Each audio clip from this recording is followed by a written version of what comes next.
Mabuhay at welcome sa Numa at Some, isang online Bible study hatid ng Congregation of the Living Faith in Jesus Ministry. Hangin, hininga, tinapay at pagkain sa panahon ng 2024. Ready na po ba ang inyong mga notebooks? Kagaya nito, ang inyong mga Bible, syempre Bible study po ito, dapat hindi tayo nawawala ng Bible sa tabi natin.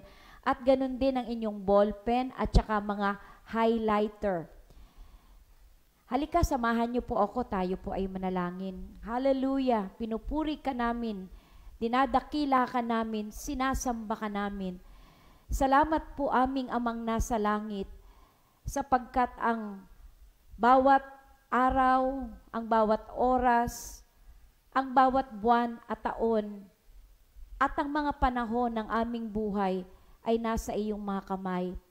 Salamat po, Panginoon, sa biyaya mo na pagkatapos ng matagal na pagpapahinga dahil sa maraming mga bagay na inuna naming gawin kesa sa Numa at Some, kami po ay hinayaan mong makabalik muli sa pag-aaral ng iyong mga salita. Marami pong salamat. Alam po namin, ikaw ang makapangyarihang Diyos. Ang lahat ng bagay ay hawak mo. Maging ang pagtigil ng gawain, maging ang pagtuloy nito ay nasa kamay mo. Kaya pinupuri ka namin, anuman ang nangyayari sa aming mga buhay, tila hindi maganda o punong-puno man kami ng pagpapala at kasiyahan, pinasasalamatan ka namin, pinupuri ka namin, sapagkat ang lahat ng ito ay nangyari dahil pinangyari mo sa aming mga buhay. Salamat po. Salamat din po dahil sa tuwing kami ay nagkakamali, tuwing kami ay nahuhulog sa pagkakasala, hindi namin kinakailangang malugmok sa pagkakasala dahil ang pangako ng iyong mga salita na kung kami ay mahuhulog sa pagkakasala, ipahahayag namin ito, aaminin namin na kami ay nagkasala. Ikaw ay mabuti, ikaw ay tapat. Patatawarin mo kami sa lahat ng aming mga kasalanan. Lilinisin mo kami. Kaya sa gabing ito, bago kami, Panginoong, tuluyang pumalaot sa iyong presensya, saliksikin mo ang bawat isa sa amin. Humihingi po kami ng tawad kung sa aming isip at sa aming pananampalataya kami ay nagduda sa iyong kapangyarihan. Kung nanghina ang aming pananampalataya, patawarin mo po kami. Patawarin mo kami kapag nakapagsalita kami, Panginoon, ng hindi totoo laban sa aming kapwa. Patawarin mo kami. Ikaw ang nakakabatid ng lahat ng ginawa naming pagkakasala. Lumalapit kami na nagpapakumbaba. Humihingi po kami ng patawad sa iyo. Patawarin mo kami sa lahat ng aming inisip, sinabi, ginawa na hindi nakapagbigay ng lugod sa iyo. Patawarin mo kami sa mga bagay na inisip at ginawa namin na hindi naaayon sa iyong kalooban, sa iyong mga salita. At salamat po, Panginoon, sapagkat alam namin na sa gabing ito kami ay pinatawad sa lahat ng aming mga kasalanan at hindi mo lamang kami pinatawad, kami pa ay nilinis mo.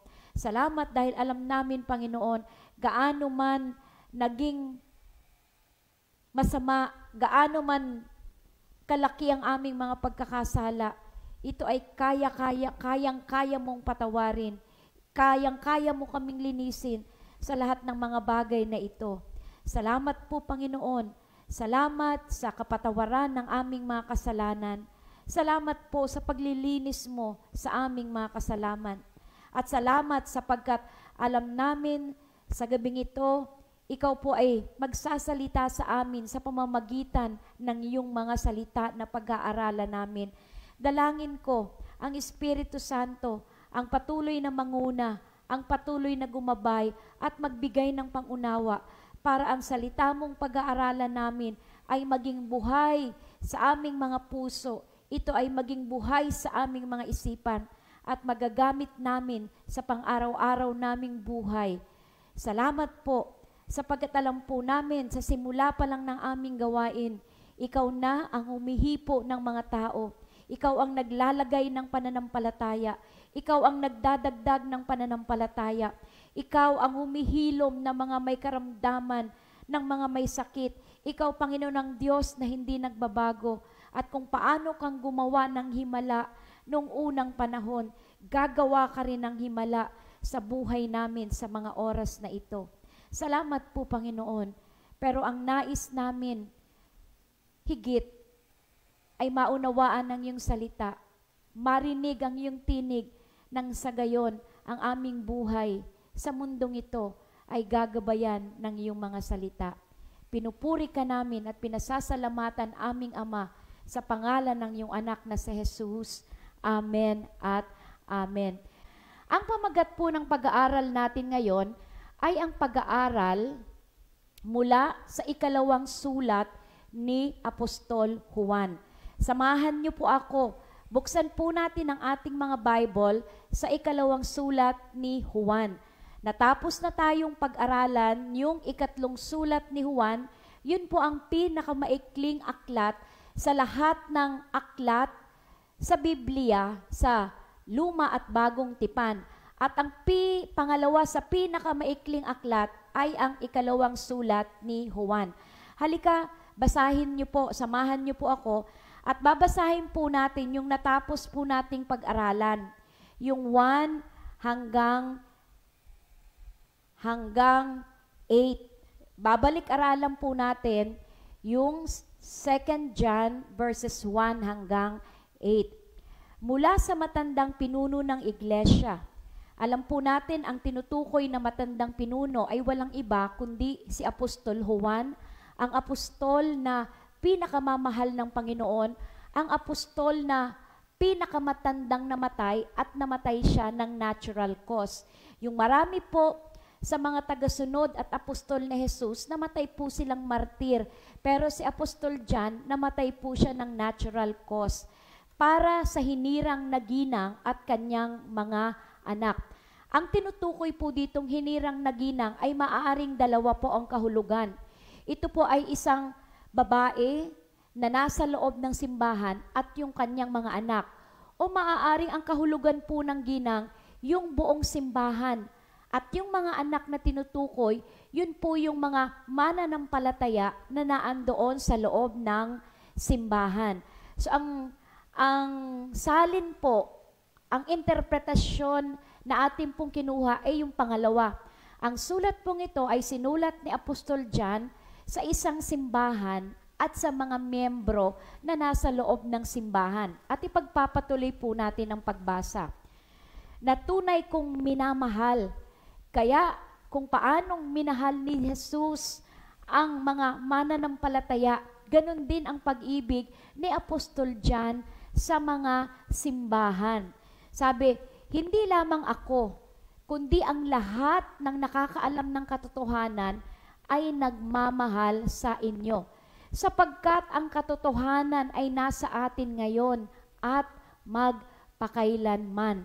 Sa pamamagitan ng katotohanan at pag-ibig, ipinagkaloob sa atin ng Diyos Ama at ni Hesukristo na anak niya ang pagpapala, habag at kapayapaan.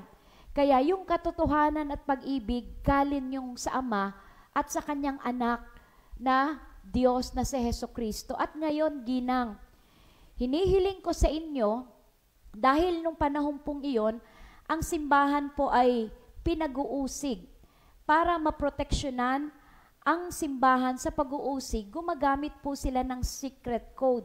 Kaya para kay Apostol Juan, pag binanggit niya yung ginang, ang tinutukoy niya doon ay simbahan. Pag binanggit niya yung mga anak ng ginang, ang pinatutungkulan niya yung mga mananampalataya na bahagi ng simbahang iyon. Sabi po dito, hinihiling ko sa inyo na magmahalan tayong lahat. Hindi ito bagong utos, kundi isang dating utos na sa simula pa'y nasa atin na. At ganito ang pag-ibig na binabanggit ko. Mamuhay tayo ng ayon sa mga utos ng Diyos. Ito ang utos na ibinigay sa inyo nung una pa. Mamuhay kayo ng may pag-ibig. Naalala ko tuloy ang sabi ni Jesus, malalaman ng mga tao, malalaman ng mga taong walang pagkakilala sa Kanya na tayo ay mga mananampalataya, hindi dahil magaganda tayo, magaganda ang bihis natin, o mababango ang amoy natin, o dahil tayo ay nakasakay sa isang magarang sasakyan, hindi sa mga bagay na panlabas. Malalaman ng mga taong walang pagkakilala kay Kristo na tayo ay mga mananampalataya, kundi sa pamamagitan ng pag-ibig. Pag-ibig. Kaya ang sabi ni Jesus, magmahalan kayo. Magmahalan kayo. Tapos, eto na po yung tatalakayin natin sa gabing ito at sa mga susunod pang gabi. 2 John verse 9. Ang hindi nananatili sa turo ni Kristo, kundi nagdaragdag dito, ay wala sa Kanya ang Diyos. Sa aklat po ng pahayag, ang huling aklat ng Biblia, meron pong babala sa mga tao na nagdadagdag at nagbabawas ng salita ng Diyos. Meron pong babala.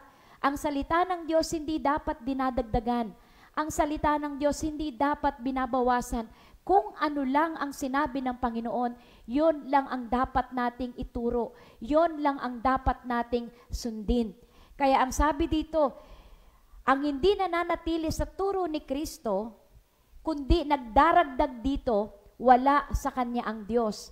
Sino mang nananatili sa turo ni Kristo, nasa Kanya ang Ama at ang Anak.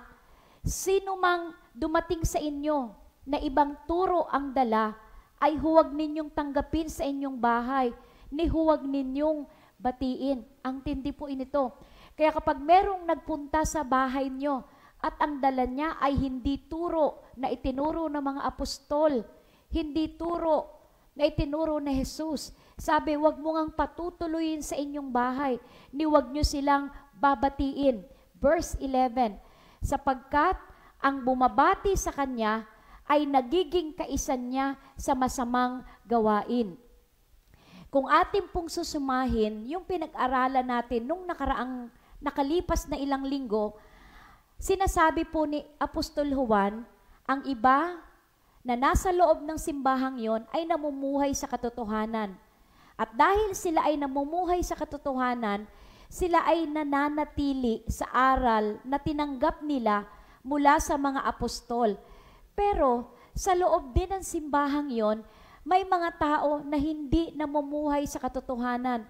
Dahil sila ay naingganyo na, napaniwala na ng mga bulaang taga-pagturo.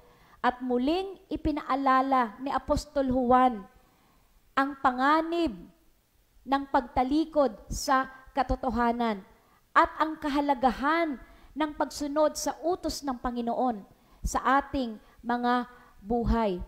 Alam niyo po ba na kapag sinuway natin ang utos ng Panginoon, hindi lang ikaw na sumuway ang naaapektuhan. Naaapektuhan ang iyong asawa, naapektuhan ng iyong mga anak, at ang iyong saling lahi. Pero kapag ikaw, sinasabi mong nagmamahal ka sa Panginoon at sinusunod mo ang utos ng Panginoon, naapektuhan hindi lang ikaw, ang asawa mo, ang iyong mga mahal sa buhay, ganun din ang iyong saling lahi. Huwag mong iisipin na ang pagsuway mo, ikaw lang ang naapektuhan, hindi po totoo. Na ang pagsunod mo, ikaw lang ang naapektuhan, hindi po totoo. Halika, samahan niyo po ako sa Exodus chapter 20. Dito po sa aklat ng Exodus chapter 20, makikita ang 10 utos. Diba? Yung unang 5 utos ay merong kinalaman sa relasyon ng tao sa Panginoon. At yung susunod na 6 pababa, ito po ay may kinalaman sa relasyon ng tao sa kanyang kapwa-tao. Halika, tingnan po natin yung Exodus 20 verse 5. Mahalaga po na hindi lang kayo nakikinig, kundi meron kayong dalang Bible. At sa Bible po, meron kayong ballpen o highlighter at ginuguhitan nyo yung mga talata na pinag-aaralan po natin. Lalo na po kapag tayo ay nagkakaedad, di ba? Pag hindi po tayo natututong mag-isip at hinahasa yung ating utak, magiging makakalimutin tayo. Kaya kailangang pag-aralan natin ang Biblia. Ang sabi po ng Exodus 20 verse 5, huwag mo silang yuyukuran ni sasambahin, sapagkat akong si Yahweh na iyong Diyos ay mapanibughuing Diyos. Ang sinasabi po dito, yung 20 verse 4, na huwag kang gagawa ng anumang imahin na kinopya, galing sa langit, galing sa lupa, galing sa dagat, sa ilalim ng lupa, sa ilalim ng dagat. Pagkatapos, yuyukuran mo at sasambahin mo. Ayaw ng Panginoon. Kasi sila ay hindi totoong Diyos. Ang tawag sa kanila ay mga Diyos-Diyosan. Ang totoong Diyos, walang larawan, walang imahin. Dahil ang totoong Diyos ay espiritu at katotohanan. Kaya ang sabi niya, huwag kang yuyuko sa kanila. Dahil akong Diyos na may likha ng langit at lupa, ako ay mapanibughuing Diyos. O ready na ba kayo sa susunod na talata? Ang kasalanan ng mga magulang ay sinisingil ko sa kanilang mga anak hanggang sa 3 at 4 na salin lahi. Ngunit, ipinadarama ko ang aking pag-ibig sa libo-libong salinlahi ng mga umiibig sa akin at tumutupad sa aking mga kautusan. Yung bunga ng pagsuway at kasalanan at pagkakamali ng mga magulang ay namamana at inaani ng mga anak. Kaya ngayon, kung ikaw ay magulang na nakikinig, piliin mo, huwag sumuway sa Panginoon. Piliin mong sundin ang utos ng Panginoon sapagkat ikaw ay nag-iiwan ng matinding pamana para sa iyong mga anak at sa iyong saling lahi. Kasi ang sabi dito sa verse 6, ipinadarama ko ang aking pag-ibig sa libo-libong salin lahi ng mga umiibig sa akin at tumutupad sa aking mga kautusan. Makikita po natin sa verse 9 na ang Diyos ay nagbigay ng mga kautusan para sa atin. Ang mga utos na ibinigay ng Panginoon sa atin, napakarami ito. Ito po ay hindi pabigat, hindi para tayo ay pahirapan, hindi para kitlin yung ating kaligayahan, hindi po killjoy ang Panginoon. Ang totoo, ang Diyos ang pinagmumula ng kaligayahan at kagalakan. Ang kanyang mga utos ay regalo niya sa atin. Pakisabi nga, pakitype nga po, ang utos ng Panginoon ay regalo sa akin.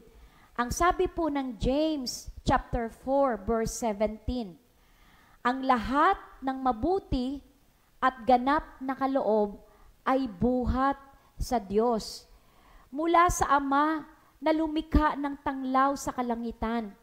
Hindi siya nagbabago o nagdudulot man ng bahagyang dilim dahil sa pagbabago.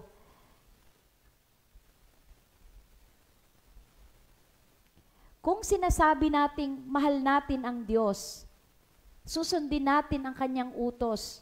Dahil ang kanyang mga utos ay makabubuti para sa atin.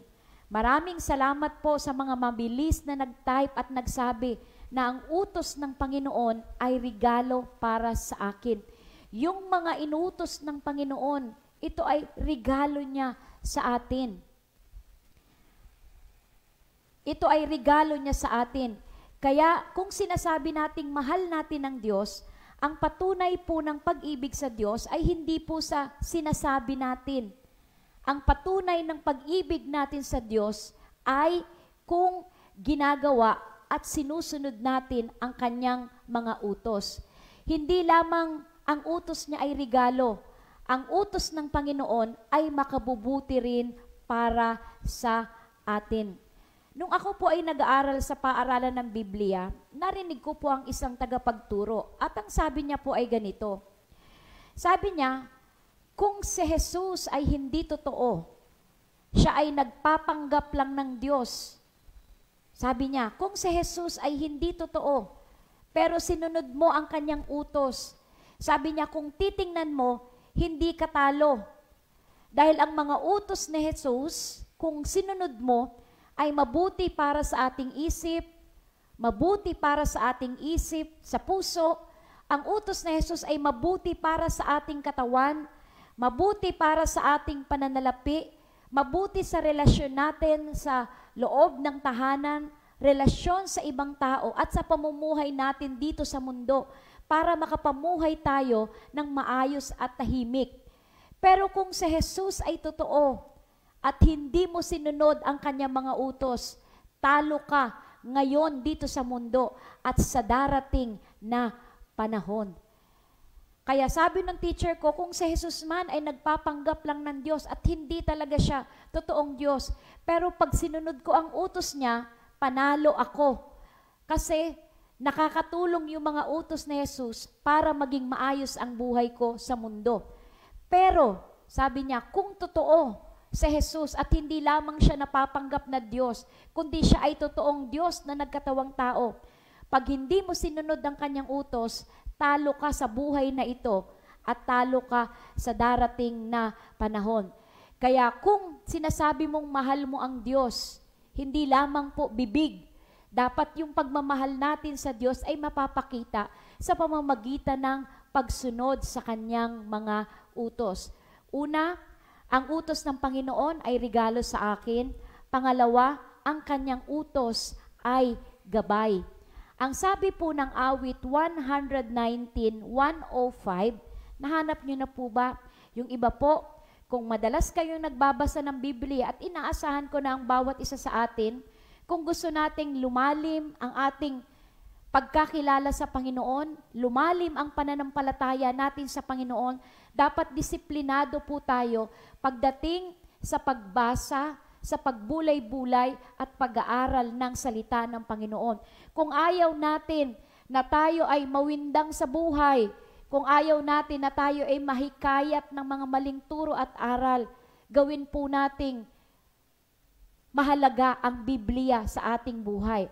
Kasi yung mga bagay na mahalaga sa atin, ginagawa natin ng oras. Gumagawa tayo ng oras. Kahit gaano pa tayo kabisi, meron tayong oras sa mga bagay na mahalaga sa atin.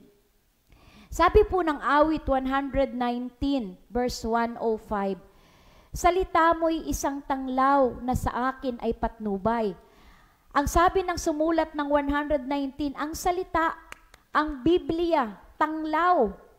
Diba, pag madilim, hindi mo alam kung saan ka pupunta, kailangan mo ng liwanag na siyang gagabay sa'yo. Ito ay tanglaw, patnubay, sa landas kong daraanan, liwanag na tumatanglaw.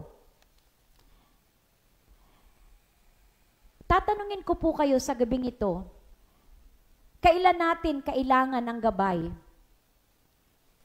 Pag hindi natin kabisado ang daraanan, pupunta ka sa isang lugar at hindi ka pa nakakapunta doon, first time mo pumunta, kailangan po natin ng gabay kasi hindi natin kabisado ang daraanan. Pag pupunta tayo sa isang lugar at madilim yung paligid, kailangan po natin ng gabay. Kailan natin kailangan ng gabay? Pag tayo ay bata, kailangan nating gabay. Pag tayo ay nasa kabataan, kailangan natin ng gabay. Pag tayo ay nagmamature na, nagkakaedad na, at kapag tayo higit sa lahat ay tumanda na, kailangan natin ng gabay. Ang sinasabi ko po sa gabing ito, sa lahat ng panahon ng ating buhay, kailangan natin ng gabay. Kailangan natin ng patnubay. Sa lahat ng panahon ng ating buhay, kailangan natin ang salita ng Diyos. Kaya nga po ang pamagat ng ating pong pag-aaral, Numa at Some, ang ibig sabihin po ng Some ay tinapay, pagkain sa pang-araw-araw. Huwag lamang kayo masiyahan na kumakain kayo ng 3 beses, isang araw, merong pang 2 beses na merienda. Nabubusog yung katawan, tumataba yung iyong pangangatawan, pero ang yung iyong espiritu naman, yung spiritual na katawan mo, ay hindi kumakain ng pagkain. Maaring malusog kang tingnan sa labas, pero sa loob mo, yung espiritu mo, meron ng sakit at nanghihina na dahil hindi mo ito pinapakain. Pero kung sasamahan nyo ako sa pag-aaral gabi-gabi ng salita ng Panginoon, makakasigurado po kayo na hindi papayat, hindi manghihina ang inyong mga espiritu sapagkat ang pinag-aaralan po natin ay ang salita ng Diyos, ay pagkain ng ating buhay. Dahil ang utos ng Panginoon ay regalo niya sa atin at ito ay nakakabuti, ang salita ng Panginoon ay gabay. Dapat tayong mamuhay ayon sa kanyang mga utos. Ang mga salita niya ay ibinigay niya para sa atin. Ito ay dapat sundin para mabigyan ng kaluwalhatian ang pangalan ng Panginoon. Ang tunay na nagmamahal sa Panginoon ay nakalulugod sa Kanya dahil sinusunod niya ang utos ng Panginoon. At ang utos na makikita natin sa ikalawang sulat ni Juan, unang-una, magmahalan kayo. Ang utos na ito ay hindi bago sa mga mananampalataya, pero inulit ito kasi ito ay mahalaga sa buhay, kaya kailangang ipaalala. Ang sabi po natin, ang gamot sa mga nakakalimot ay paalala. Kaya kung tayo ay matagal ng mananampalataya, pero nagpapatong-patong na yung sama ng loob natin, sa asawa natin, sa kapatid natin, sa mga taong nasa loob ng simbahan, nakalimutan na natin ang utos ng Panginoon na magmahalan. Nakalimutan na natin ang utos ng Panginoon na huwag nating hahayaan na yung galit natin sa ating kapwa, lalo na sa mga taong nasa loob ng simbahan na abutan, na lubugan ng araw. Kaya ang gamot nga sa mga nakakalimot ay paalala. Magmahalan tayong lahat. Ang sabi po sa John 13 verse 34, siya rin po ang sumulat nitong mabuting balita ayon kay Juan. Di ba nasabi ko nga po nung nakaraang linggo, sinulat po ni Apostol Juan yung mabuting balita ayon kay Juan. Sinulat niya yung tatlong sulat, 1st, 2nd, 3rd John, at sinulat niya rin po yung aklat ng Revelation. Ang sabi niya sa John 13 verse 34, isang bagong utos ang ibinibigay ko sa inyo ngayon, magmahalan kayo. Kung paano ko kayo minahal, gayon din naman, magmahalan kayo. At kung kayo'y may pagmamahal sa isa't isa, makikilala ng lahat na kayo'y mga alagad ko. Kaya nakakahiyang sabihin na tayo ay tagasunod ni Kristo, na tayo ay alagad ni Kristo, pero may tao tayong kagalit, may tao tayong hindi mapatawad, may tao tayong kinamumuhian, may tao tayong nagkikimtim tayo ng sama ng loob. Ang sabi dito, kung may pagmamahal kayo sa isa't isa, malalaman ng iba na kayo'y mga alagad ko. Ang sabi pa po sa 1 John chapter 4 verse 19, tayo'y umiibig sapagkat ang Diyos ang unang umibig sa atin. Ang nagsasabing iniibig ko ang Diyos, subalit napupuot naman sa kanyang kapatid, ay sinungaling. Kaya kung sinasabi mong ikaw ay tagasunod ni Kristo, pero may hidwaan ka, may kaaway ka, may kinapupuutan ka, meron kang hindi mapatawad, ay sinungaling ka, ang sabi ng Biblia. Kung ang kapatid na kanyang nakikita ay hindi niya magawang ibigin, paano niya maiibig ang Diyos na hindi niya nakikita? Napaka-praktikal. Paano mong sasabihin na mahal mo ang Diyos, hindi mo nga siya makikita? Paano mong sasabihin na mahal mo ang Panginoon kung yung tao, kapatid mo, kapitbahay mo, asawa mo, anak mo, na nakikita mo, na nilikha ayon sa wangis at anyo ng Panginoon, ay hindi mo mapatawad? Sabi dito, sinungaling ka. Dahil ang sabi sa verse 21, ito ang utos na ibinibigay sa atin ni Kristo. Ang umibig sa Diyos ay dapat ding umiibig sa kanyang mga kapatid. Kung sa gabing ito, sinasabi mong mahal mo si Kristo, pero hindi mo naman sinusunod ang kanyang mga salita, meron kang problema. Kung sinasabi mong mahal mo si Kristo, pero hindi mo mapatawad ang kapwa mo na nagkasala sa iyo, hindi mo maiwaksi sa iyong isipan yung ginawa niyang hindi maganda sa iyo, at nagiging dahilan yon para magtanim ka ng galit at puot sa iyong puso, nagiging dahilan yon para ang kaaway ay makakilos sa iyong buhay. Ngayon, ang pagkakataon para tayo ay magsisi. Pagsisihan natin ang pagsuway natin sa Panginoon. Pagsisihan natin kung merong mga tao sa paligid natin na hindi natin minamahal, tayo ay nagagalit, tayo ay napupuot, hinahatulan natin sila, hindi natin sila matanggap. Hindi natin ipinapakita ang pag-ibig ng Diyos na ibinigay niya sa ating mga buhay. Hindi po bukas, ngayon natin ito pagsisihan. Tayo pong lahat ay yumuko. At sa oras na ito, saan ka man, yumuko ka at aminin mo sa Diyos na ikaw ay makasalanan dahil hindi mo sinunod ang kanyang utos. Aminin mo sa Diyos na napupuot ka, nagagalit ka, hindi mo kayang magpatawad. Aminin mo sa Panginoon at humingi ka ng tawad.